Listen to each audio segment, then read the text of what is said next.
ನಮ್ಮ ಗೆಸ್ಟ್ಗಳು ಯಾವ ರೀತಿ ರಿಯಾಕ್ಟ್ ಮಾಡ್ತಾರೆ ನೋಡೋಣ. ಮಹೇಶ್ ಸರ್, ಆಕ್ಸಿಸ್ ಮೈ ಇಂಡಿಯಾ ದಳಪತಿ ವಿಜಯ್ ತಾನೇ ಸಿಂಗಲ್ ಹ್ಯಾಂಡಲ್ ಆಗಿ ಅಧಿಕಾರ ರಚನೆ ಮಾಡ್ತಾರೆ ಅನ್ನೋ ಥರದ ಅಂಕಿಅಂಶ ಕೊಟ್ಟಿದ್ದಾರೆ. ಇನ್ನುಳಿದಂತೆ ಪೋಲ್ಸಲ್ಲಿ DMKಗೆ ಕ್ಲಿಯರ್ ಎಡ್ಜ್ ಕೊಟ್ಟಿದ್ದಾರೆ. ನೀವು ಇದ್ರ ಬಗ್ಗೆ ಏನು ಹೇಳ್ತೀರಿ? ನೋಡಿ, ಏನು ತಮಿಳುನಾಡಿನ ಚುನಾವಣೆಗೆ ನಾನು ಪಾಲ್ಗೊಂಡಿದ್ದೆ, ನಾನು ನೋಡಿದ್ದೀನಿ ಚುನಾವಣೆ, ಒಂದು ತಿಂಗಳಲ್ಲಿದ್ದೆ. ಇಲ್ಲಿ ಪ್ರಶ್ನೆ ಇರ್ತಕ್ಕಂಥದ್ದು, ನನಗೆ ವಿಶ್ವಾಸ ಇರ್ತಕ್ಕಂಥದ್ದು, ಒಂದು ಬದಲಾವಣೆ ಆಗಬೇಕು. ಒಂದು ಕುಟುಂಬ ರಾಜಕಾರಣ ಮಾತ್ರ ಅಲ್ಲ, ಒಂದು ಸನಾತನ ಧರ್ಮದ ವಿರೋಧಿಗಳು, ಅಂದರೆ ಹಿಂದೂ ಧರ್ಮ ಅಂದರೆ ಏಡ್ಸ್ಗೆ ಹೋಲಿಕೆ ಮಾಡಿಕೊಟ್ಟಂಥದ್ದು. ಒಂದು ಅಲ್ಲಿ ಭೌಗೋಳಿಕವಾಗಿ ನೋಡೋದಂಥ ಸಂದರ್ಭದಲ್ಲಿ ಒಂದು ಕಾರ್ತಿಕ ದೀಪಂ ಅಂತೇಳಿ ಒಂದು ದೊಡ್ಡ ಒಂದು ಹೋರಾಟ ಆಯಿತು. ದೀಪವನ್ನು ಹಚ್ಚಬಾರ್ದು ಅಂತೇಳಿ ಹಿಂದೂಗಳಿಗೆ ಅಡ್ಡ ಮಾಡಿದಂಥದ್ದು.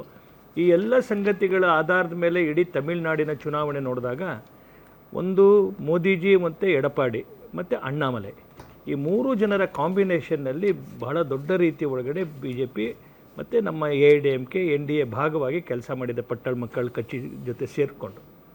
ಆದರೆ ಏನು ಈಗ ಚುನಾವಣಾ ಪೂರ್ವ ಏನು ಸಮೀಕ್ಷೆಗಳು ಬಂದಿದೆ, ಏನು ಅವರು ಆಕ್ಸಿಸ್ ಇಂಡಿಯಾದವ್ರು ಹೇಳಿದ್ದಾರೆ, ಅವರು ನೀವೇ ಹೇಳಿದ್ರಿ ಮಾತನಾಡ್ತಾ, ಹತ್ತಿದು ಉಂಟು ಅಂತ, ಆಯಿತಾ? ಇಷ್ಟಂತೂ ಸತ್ಯ ಹೇಳ್ತೀನಿ. ಒಂದು DMK ಆಡಳಿತವನ್ನು ಜನ ಬೇಸರ ಆಗಿರೋವಂಥದ್ದು, ಒಂದು ದ್ರಾವಿಡ ರಾಜಕಾರಣದ ಒಳಗಡೆ ಒಂದು ರಾಷ್ಟ್ರೀಯ ವಿಚಾರ. ನೀವು ಹೇಳಿದ್ದು ಸರ್, ನೀವೇನು ಹೇಳಿದ್ರಿ ಸರ್, ಧಾರ್ಮಿಕ ವಿಚಾರವನ್ನು ತಾವು ಮುಂದಿಟ್ರಿ, ಅದು ಸನಾತನ ಆಗಿರ್ಬೋದು ಅಥವಾ ಬೇರೆ ಬೇರೆ ವಿಚಾರಗಳು. ತಮಿಳುನಾಡಿನ ಡೆಮೋಗ್ರಫಿ ಪ್ರಕಾರ ಧಾರ್ಮಿಕ ಧ್ರುವೀಕರಣ ಅಲ್ಲಿ ವರ್ಕೌಟ್ ಆಗುತ್ತಾ? ವರ್ಕೌಟ್ ಆಗಿದೆಯಾ ಇಷ್ಟು ದಿನದಲ್ಲಿ? ವರ್ಕೌಟ್ ಆಗುತ್ತೆ ಅಂತಲ್ಲ, ಹೀಗೆಲ್ಲ ಹಿಂದೆ ಕಾವಡಿ ಮೂಮೆಂಟ್ ಅಂತಾಗಿತ್ತು, ವೇಲ್ ಮೂಮೆಂಟ್ ಅಂತಾಗಿತ್ತು, ಎಲ್ಲ ಆಗಿತ್ತು. ಅಲ್ಲ, ಮೂಮೆಂಟ್ ಚಳವಳಿಗಳ ಆಗಿದಾವೆ, ಬಟ್ ಚಳವಳಿಗಳದ್ದು ಇಂಪ್ಯಾಕ್ಟ್ ಹೇಗಿದೆ ಅಂತ ಹೇಳಿ ಒಂದು ಜನರಲ್ಲಿ ಒಂದು ಆಕ್ರೋಶ ಈ DMK ಮೇಲೆ ಇದ್ದಿತ್ತು. ಏನಂದ್ರೆ ನಾವು ಆಡಳಿತ ವಿರೋಧಿ ಅಲೆ ಆಗಲ್ಲ, ಅದು it is not anti incumbency. Anti incumbency ಆಡಳಿತದ ಒಳಗಡೆ ಇರ್ತಕ್ಕಂಥ ದೌರ್ಬಲ್ಯಗಳ ಆಧಾರದ ಮೇಲೆ ಆದರೆ, ಇದು ವೈಚಾರಿಕವಾಗಿ ಅವರು ಅದನ್ನು ವಿರೋಧ ಮಾಡಿರ್ತಕ್ಕಂಥದ್ದು. ಯಾವುದು ವೈಚಾರಿಕವಾಗಿ ವಿರೋಧ? ಈಗ ಕಾರ್ತಿಕ ದೀಪಂ ಅಂತ, ದೀಪ ಹಚ್ಚಂಗಿಲ್ಲ ಅಲ್ಲಿ ಅಂತೇಳಿ ಒಂದು ಸರ್ಕಾರನೇ ಅಫಿಡೇವಿಟ್ ಆಗುತ್ತೆ, ಹೈಕೋರ್ಟ್ ಕೊಟ್ಟಂಥ ತೀರ್ಮಾನವನ್ನು ವಿರೋಧ ಮಾಡ್ತದೆ, ಕಂಟೆಂಪ್ಟ್ ಮಾಡುತ್ತೆ. ಮತ್ತು ಎಷ್ಟು ಸತಿ ಯಾರು ಸ್ಟಾಲಿನ್ ಮಗ ಇಡೀ ಸನಾತನ ಧರ್ಮವನ್ನ ಯಾವಲ್ಲಿಗೆಲ್ಲ ಹೋಲಿಕೆ ಮಾಡಿದ್ರು ಅಂತ ಹೇಳಿ. ಸರ್, ಅದು ನಿಮ್ದು BJPಯ ದೃಷ್ಟಿಕೋನದಿಂದ ತಾವು ಮಾತಾಡ್ತಾ ಇದ್ರಿ, ಬಟ್ ನನಗೆ ಬೇಕಾಗಿರೋದು, ತುಂಬಾ ದಪ್ಪ ಇದ್ದೀರಾ, ಅದರಲ್ಲೂ ಯಾವುದೇ ಸೈಡ್ ಎಫೆಕ್ಟ್ ಇಂದ ಸಣ್ಣ ಆಗ್ಬೇಕಾ? ಎಷ್ಟೋ ಜನ ಹೇಳ್ತಾ ಇದ್ರಿ, ಸರ್ ನಾನು ಜಿಮ್ಗೆ ಹೋಗ್ತಾ ಇದ್ದೀನಿ ಆದ್ರೂ ಸಣ್ಣ ಆಗ್ತಾ ಇಲ್ಲ ಸರ್, ವರ್ಕೌಟ್ ಮಾಡ್ತಾ ಇದ್ದೀನಿ ಆದ್ರೂ ಸಣ್ಣ ಆಗ್ತಾ ಇಲ್ಲ ಅಂತ ಹೇಳ್ತಾ ಇದ್ರಲ್ಲ. 100% ಯಾವ ಜಿಮ್ಗೂ ಹೋಗ್ದಂಗೆ ವರ್ಕೌಟು ಮಾಡ್ದಂಗೆ ನೀವು ಸಣ್ಣ ಆಗ್ಬೋದು. ಪ್ರತಿದಿನ ಬೆಳಿಗ್ಗೆ ಸಂಜೆ 2 ಟೈಮ್ ನಮ್ಮ ಜೀನಿ ಸ್ಲಿಮ್ನ ಯೂಸ್ ಮಾಡಿ ಯಾವುದೇ ಸೈಡ್ ಎಫೆಕ್ಟ್ ಇಲ್ದಂಗೆ ನೀವು ಸಣ್ಣ ಆಗ್ತೀರಾ. ಯಾಕೆಂದ್ರೆ ಜೀನಿ ಸ್ಲಿಮ್ ಒಂದು ಉತ್ತಮ ಆಹಾರ. ಅಲ್ಲಿನ ಮತದಾರರ ದೃಷ್ಟಿಕೋನ, ನಮಗೆ ವಿಶ್ವಾಸ ಇದೆ, ಚುನಾವಣಾ ವಿಷಯ ಆಗಿರ್ಲಿಲ್ಲ. ಚುನಾವಣಾ ವಿಷಯ ಆಗಿರ್ಲಿಲ್ಲ ಅಂದ್ರೆ ನೋಡಿ, ಎಲ್ಲೆಲ್ಲಿ ಸಾಧ್ಯ ಇದೆ ಆ ಭಾಗದ ಒಳಗಡೆ ಅದನ್ನ ನಾವು ಚುನಾವಣಾ ವಿಷಯ ಮಾಡಿದ್ವಿ. ನಾವು ಬಹಳ ದೊಡ್ಡ ರೀತಿ ಧರ್ಮವನ್ನ ತಾವು ಚುನಾವಣಾ ವಿಷಯ ಮಾಡಿದ್ರಿ, ಅದನ್ನ ಮಾಡ್ತೀರಿ. ಹ್ಯಾಬಿಚುಯಲ್ ಅಲ್ಲಮ್ಮ, ಅವ್ರು ನಡ್ಕೊಳ್ತಾ ಇರುವಂತ ರೀತಿಯಲ್ಲಿ ಜನಾಕ್ರೋಶ ಉಂಟಾಗಿದೆ ಅಂತಕ್ಕಂಥ ಮಾತು. ನೋಡಿ, 4ನೇ ತಾರೀಕು ತಾವು ಮತ್ತೆ ಚುನಾವಣೆ ಫಲಿತಾಂಶ ಬರುತ್ತೆ, ತಾವು ಇದೇನ್ ಮಾತನಾಡ್ತಾ ಇದ್ರಿ ಬೇರೆ ರೀತಿ ಮಾತನಾಡ್ತಾ ಇರೋದು ಆಗ್ಬೋದು. ಇಲ್ಲಿ ಪ್ರಶ್ನೆ ಇರ್ತಕ್ಕಂಥದ್ದು, ಏನ್ ತಮಿಳುನಾಡಿನ ರಾಜಕಾರಣದಲ್ಲಿ ಒಂದು ಹೊಸ ಬದಲಾವಣೆ ಆಗತ್ತೆ.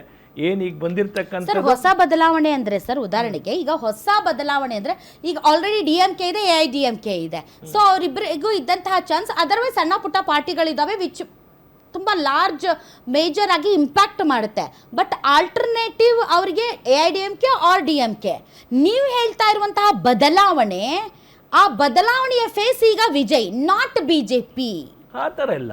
ನಾವೇ ನೋಡಿ, ನಿಮ್ಗೊಂದು ವಿಷಯ ಹೇಳ್ತೀನಿ, ನಾವು ಬಹಳ ಸ್ಪಷ್ಟವಾಗಿ ಹೇಳ್ತಾ ಇದ್ದೀನಿ, ಎಡಪಾಡಿ ನಮ್ಮ ಮೇಜರ್ ಪಾರ್ಟ್ನರು, ಎಡಪಾಡಿಯ ನೇತೃತ್ವ, ಮೋದಿ ನೇತೃತ್ವ, ಅಣ್ಣಾಮಲೈ ಅಂತ ನಾನು ಬಹಳ ಸ್ಪಷ್ಟವಾಗಿ ಬಹಳ ಪ್ರಜ್ಞಾಪೂರ್ವಕವಾಗಿ 3 ಹೆಸರನ್ನು ಕೂಡ ಹೇಳಿದ್ದೀನಿ. ಹಾಗೆ ಪಟ್ಟಲ್ ಕಟ್ಟಿ ರಾಮದಾಸ್. ನೀವು ಎಷ್ಟು ಸ್ಥಾನದಲ್ಲಿ ಸ್ಪರ್ಧೆ ಮಾಡಿದ್ದೀರಿ ಸರ್? 27. ಮತ್ತೆ ನೀವು 27 ಇಲ್ಲಿ ಸ್ಪರ್ಧೆ ಮಾಡಿ ನೀವು 234 ನಮ್ಮದೇ ಅನ್ನೋ ರೀತಿಯಲ್ಲಿ ತಾವು ಮಾತಾಡ್ತಾ ಒಂದು ಅಲಯನ್ಸ್ ಅಂತಂದ್ರೆ ನಾವು ಈಗ ಒಂದು ವಿಷಯ ಬಿಗ್ ಪಾರ್ಟ್ನರ್ ಒಂದು ನೋಡಿ, NDA ನಮ್ದು ಇಡೀ ವರ್ಲ್ಡ್ ಅಲ್ಲಿ ಇರ್ತಕ್ಕಂಥ ಅತ್ಯಂತ ದೊಡ್ಡದಾದಂತ ರಾಜಕೀಯ ಪಾರ್ಟಿ. 20 ರಾಜ್ಯಗಳನ್ನ ನಾವು ಆಡಳಿತ ಮಾಡ್ತಾ ಇದ್ದೀವಿ. But not in Tamil Nadu. ಕೇಳಿ, ವಾಟ್ ಎವರ್ ಇಟ್ ಈಸ್, ಏನ್ ತಮಿಳುನಾಡು ಒಳಗಡೆ ಕೂಡ ನಾವು ಈ ಬಾರಿ ನಮ್ದೇನ್ ಪರ್ಫಾರ್ಮೆನ್ಸ್ ಏನಿದೆ ಅರ್ಲಿಯರ್ ಪರ್ಫಾರ್ಮೆನ್ಸ್ ಏನಿದೆ, ನಮ್ದು ಅರ್ಲಿಯರ್ ಪರ್ಫಾರ್ಮೆನ್ಸ್ ಏನು, 4 ಜನ MP ಗಳು ಗೆದ್ದಿದ್ದೀವಿ, ಒಮ್ಮೆ 6 ಜನ MP ಗಳು ಗೆದ್ದಿದ್ದೀವಿ, ಒಬ್ಬ MLA ಗೆದ್ದಿದ್ವಿ ನಾವು. ಈ ಕಳೆದ ಬಾರಿ 6 MLA ಗೆದ್ದಿದ್ವಿ. ಏನು ಕಳೆದ ಬಾರಿಕ್ಕಿಂತ ಒಂದು ದೊಡ್ಡದಾದಂಥ ಒಂದು ಲೀಪ್ ಜಂಪನ್ನು ನಾವು ಮಾಡೋರಿದ್ದೀವಿ ನಾವು, ಗೊತ್ತಾಯ್ತು. ಅಲ್ಲ ನೀವು ಲೀಪ್ ಸರ್, ನಾನು ಏನು ಹೇಳೋದಕ್ಕೆ ಬಯಸಿದ್ದೀನಿ ಅಂತಂದರೆ ಸರ್, ನೀವು ರಾಷ್ಟ್ರಾದ್ಯಂತ ದೊಡ್ಡ ಪಾರ್ಟಿ, ಇವನ್ ವಿಶ್ವದಾದ್ಯಂತ ಅತಿ ದೊಡ್ಡ ಪಾರ್ಟಿ ನೀವು, but in Tamil Nadu you are a small partner, ನೀವು ತಮಿಳ್ನಾಡಿನ ಒಳಗಡೆ ಈಗ ನೋಡಿ ಹೇಗೆ ನೀವು ಹೇಗೆ ಒಂದು ಸಣ್ಣ ಪಾರ್ಟಿ, ನೀವು ಒಬ್ರು ಆಂಕರ್ ಆಗಿ ಹೇಗೆ ಎವ್ಯಾಲ್ಯೂಯೇಟ್ ಮಾಡಬೇಕು ಅಂತಂತಂದ್ರೆ, ಕಳೆದ ಬಾರಿ ನಾವು ಎಷ್ಟು % ಓಟ್ ತೆಗೆದುಕೊಂಡಿದ್ವಿ, ನಾವು ಕಳೆದ ಬಾರಿ ಏನೋ ಒಂದು 14% ಓಟ್ ತೆಗೆದುಕೊಂಡಿದ್ವಿ.